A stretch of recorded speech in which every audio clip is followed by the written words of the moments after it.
తెలంగాణ ప్రభుత్వం ప్రతిష్టాత్మకంగా చేపట్టిన ఇందిరమ్మ ఇండ్ల పథకంలో మరింత వేగం పెంచాలని రెవెన్యూ, హౌసింగ్, సమాచార, పౌర సంబంధాల శాఖ మంత్రి పొంగులేటి శ్రీనివాసరెడ్డి జిల్లా కలెక్టర్లను ఆదేశించారు. ఎలాంటి అక్రమాలకు తావు లేకుండా పారదర్శకంగా యుద్ధ ప్రాతిపదికన లబ్ధిదారులను ఎంపిక చేసి ఇందిరమ్మ ఇండ్ల నిర్మాణ ప్రక్రియ వేగవంతం చేయాలన్నారు. మాట ప్రకారం మన ఇందిరమ్మ ప్రభుత్వంలో తూచా తప్పకుండా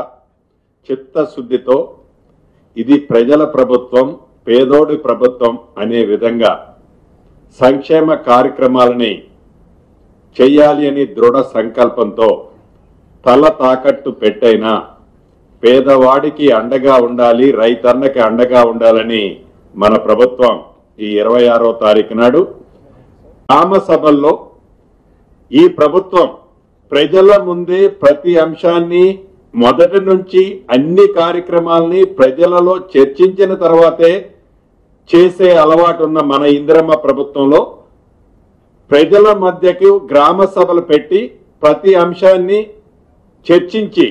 నిన్న వచ్చిన గ్రామ సభలో వచ్చిన అప్లికేషన్లు కానీ ఈ రోజు వచ్చే అప్లికేషన్లు కానీ వీటన్నిటినీ ఇందాక పెద్దలు బట్టి గారు చెప్పినట్లు క్రోడీకరించుకొని అర్హులైన ప్రతి వాళ్ళకి రేపు మోడల్గా ప్రతి మండలంలో ఒక గ్రామంలో ఈ 4 స్కీములు ఇచ్చిన